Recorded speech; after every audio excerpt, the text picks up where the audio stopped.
Hidup beda. Horas. Abi tu dah Ronald. Horas. Ronald belakang.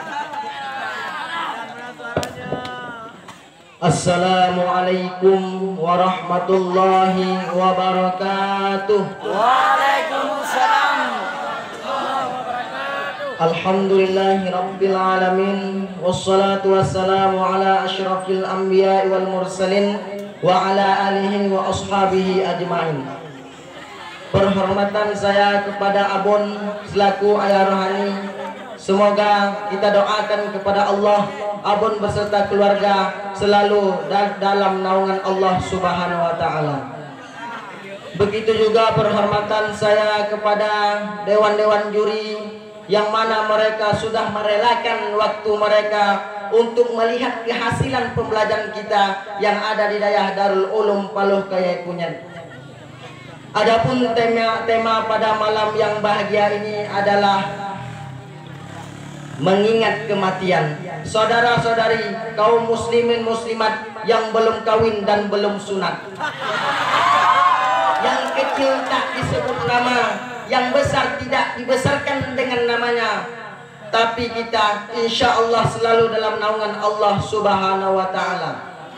Allah Ta'ala telah berfirman dalam surat Al-Imran ayat 185 yang berbunyi, Bismillahirrahmanirrahim, kullu nafsin dha'iqatul maut.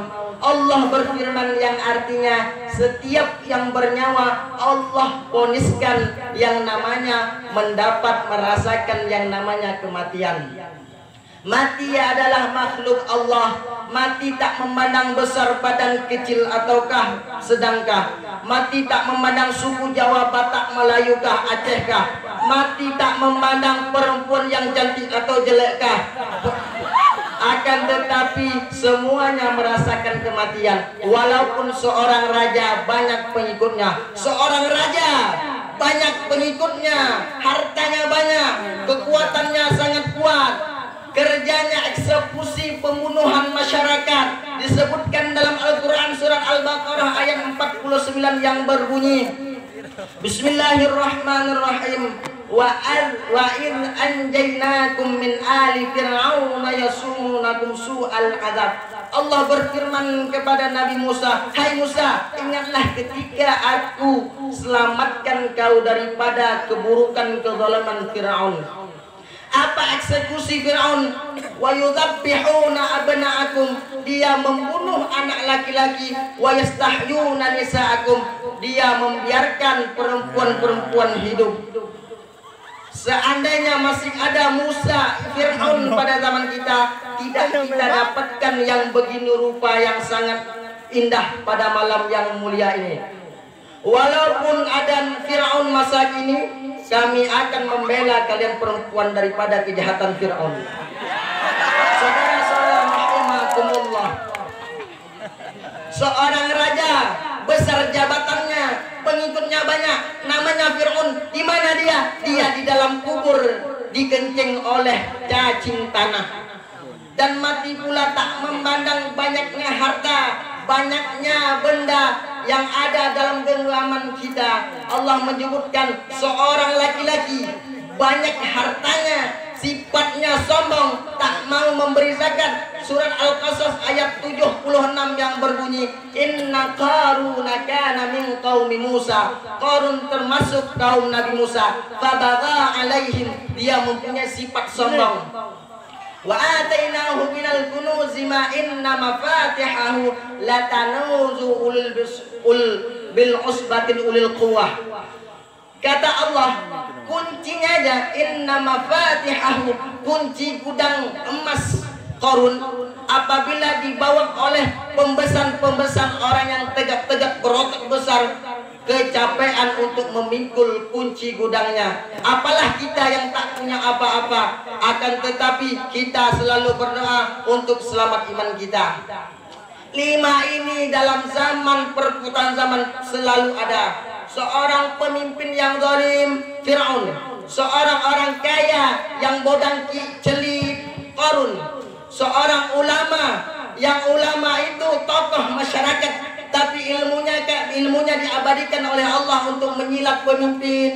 Bal'am, ada seorang pemuda cerdas otaknya, dengan kecerdasan itulah dia bantu dalil Fir'aun menjadi kuat, namanya Hanan. Tapi ada seorang pemuda yang selamat daripada 4 itu, namanya Musa alaihissalam. Jadi Pak Ustadz, kami ini perempuan yang duduk sakit punggung kami pada malam ini, di mana letak kami ini? Masa kami tak ada pemeran hidup? Iya pula, Fir'aun, Musa, Bal'am, Hanan, Qarun. Di mana letak perempuan? Coba kita ulang sekali lagi. Pemimpin yang zalim, Fir'aun.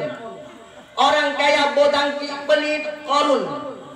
Orang tokoh ulama tokoh masyarakat, Bal'am. Orang yang cerdas otaknya, Hanan.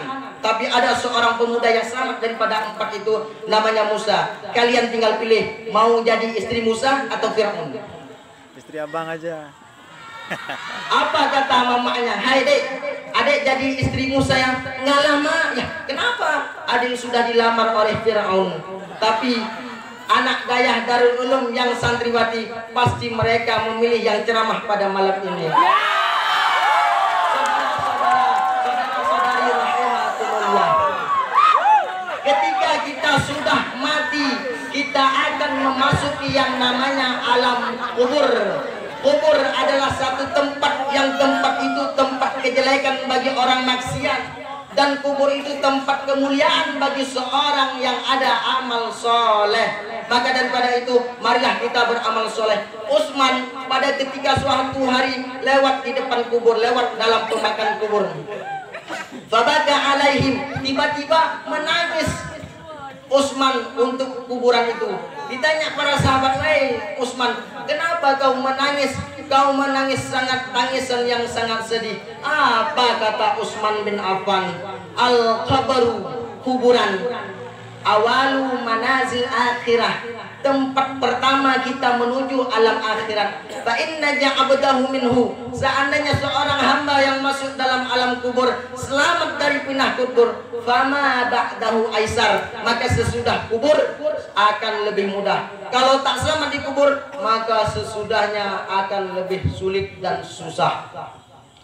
Santriwati dan santriwan yang saya hormati, begitulah kejelekan alam kubur kalau bagi orang yang maksiat, dan kemuliaan alam kubur bagi orang yang beramal soleh. Setelah ditrompet kiamat ditiup tup, semua bangkit dari kuburnya menuju yang namanya padang mahsyar. Ketika itu amal kita, buku catatan amal kita melapung-lapung di udara, banyak sekali dalam padang mahsyar semua berdiri. Apa kata Allah Subhanahu wa taala dalam surat Al-Insyiqaq ayat 7? Wa amma man utiya kitabahu biyaminih, siapa yang diberikan buku catatan amalnya dari tangan sebelah kanan, fasawfa yuhasabu hisaban yasira, maka dia akan mendapat perhitungan amal dengan mudah. Wa amma man utiya kitabahu wara'a dhahri, siapa yang mendapatkan buku catatan amalnya dari pundaknya, fasawfa yad'u thubura, maka dia akan mendapatkan azab Allah. Wa yasla sa'ira, akan masuk ke dalam api neraka. Ketika kita sudah memilih buku catatan amal kita, baik dari sebelah kanankah atau sebelah kirikah atau dari punggung kita kah, apa kata Allah dalam surat Al-Isra ayat 14? Iqra kitabak, bacalah buku catatan amalmu, kafa binafsika yauma alaihi hasiba, memadalah dirimu sendiri yang akan membaca itu. Ketika kita membaca buku amalan catatan amal kita, kita lihat dosa kita, tak sembahyang, durhaka kepada suami, tak sholat, semua sudah tercatat. Mereka ada tak percaya, mereka ada yang tak percaya bahwasanya itu amal dia. Apa katanya? Mali hadzal kitab, buku catatan apakah ini? La yughadiru saghiratan illa ahsaha, tak terdapat dosa kecil walaupun besar melainkan sudah tercatat dengan jelas. Maka kita yang masih ada diberikan umur oleh Allah pada malam yang mulia ini, marilah kita mempersiapkan amal kita untuk kita menggerakkan tubuh kita pindah dari alam dunia menuju alam akhirat. Kaum muslimin yang dimuliakan oleh Allah Subhanahu wa taala, kita setiap salat sebelum salam akhir, salat 5 waktu tambah duhanya, tambah qabliyah ba'diyahnya, kita selalu berdoa, Allahumma inni a'udzubika min adabil qabri. Ya Allah, aku berlindung kepada Engkau daripada adab kubur, wa min fitnatil mahya wal mamat, daripada fitnah hidup dan mati, wa min fitnati masihid dajjal, dan daripada masih ad-dajjal, masih Nabi Isa, dajjal palsu. Itu kamera HP Samsung tapi palsu, Samsung dajjal. Ini jam tangan tapi palsu, namanya Sa'atud Dajjal. Jadi kalau ada di dalam daerah kita orang yang menyerupai hantu, menakutkan anak baru yang kecil-kecil, dibedakkannya muka dia warna putih, dibangunkan dia, tatap matanya, itu dinamakan hantu Dajjal, hantu palsu. Maka daripada itu, marilah kita berdoa kepada Allah di setiap waktu luang kita untuk kita meminta kepada Allah selamat daripada Dajjal. Kuburan tak memandang besar jabatan kita, kuburan tak memandang banyaknya harta kita, kuburan tak memandang anak daya Darul Ulumkah atau Darul Hudakah. Kuburan tak memandang siapa yang masuk dalam kubur. Ketika itu meninggallah Dewi Fatimah Az-Zahra, orang yang paling mulia, anak Nabi Muhammad sallallahu alaihi wasallam. Semua anak Nabi Muhammad meninggal, dikuburkan. Ada Nabi waktu itu. Ketika meninggalnya Az-Zahra, tak ada Nabi karena Nabi Muhammad meninggal 6 bulan yang lalu. Ketika meninggal Dewi Az-Zahra, anak Nabi Muhammad sallallahu alaihi wasallam, dia meninggal diusing oleh 4 orang. Yang pertama Abizal Al-Ghaffar, yang kedua Ali bin Abi Thalib suaminya sendiri, yang ketiga putranya Hasan dan Husain. Ketika dibawakan kepada bibir makam kuburan, berdirilah tegak, sangat tegas seorang laki-laki namanya Abizal Al-Ghaffar. Apa kata dia? Hei kubur, tahukah engkau siapa yang kami ingin masukkan kepada engkau? Ini orang mulia, anak Nabi Muhammad, istrinya Ali, ibundanya Hasan bin Husain, Hasan dan Husain. Kau tahu nggak itu? Apa tiba-tiba menyeru suara dari dalam kubur? Apa kata kuburnya? Aku tak memandang besar agungkah jabatan orang yang masuk ke dalam tempatku. Aku tak memandang nasab kemuliaankah. Cuman aku memandang apakah dia ada membawa amal soleh atau tidak membawa amal soleh. Fatimah Az-Zahra, anak Nabi Muhammad, istrinya Ali bin Abi Thalib, mempunyai keturunan Hasan dan Husain yang begitu mulia. Ketika Abizar membilang kepada kubur, dia ingatkan bahwasanya ini orang mulia, tapi kubur tetap tidak memandang kemuliaan itu. Apalah kita, orang tak ada sama sekali kemuliaan. Kesimpulan pada malam ini ialah Allah memvoniskan kita dengan merasakan yang namanya kematian. Mati tak memandang umur, mati tak memandang tua muda, mati tak memandang besarnya usia atau masih kecilkah. Kita akan selalu dapat merasakan yang namanya kematian. Seorang pemimpin zalim sifatnya, kuat orangnya, namanya Firaun, tetap merasakan mati. Seorang orang yang banyak hartanya, kunci gudangnya keberatan dibawa oleh orang-orang yang kuat pada masa dia, namanya Qarun, mana dia? Sudah mati dimakan cacing tanah. Apalagi lah kita. Marilah kita yang ada dalam pondok Dayah Darul Ulum ini mempersiapkan amal kita dengan cara kita menuntut ilmu agama, menuntut ilmu yang 3 diwajibkan oleh Allah. Saya pergi jauh-jauh dari Medan kemari bukan saya untuk menjengkol, tapi saya untuk menuntut ilmu. Saya ini mempersiapkan amal untuk kembali kepada Allah Subhanahu wa taala. Bukan saya kemari untuk main-main. Main-main menjangkau adalah yang diperintahkan oleh guru kita wajib menaatinya. Akhiru kalam bil maaf, sebelum saya akhiri saya ada sebuah pantun. Upin Ipin naik sepeda, jalannya mundur-mundur. Jangan lama-lama ngelamun saya, nanti malam tak bisa tidur.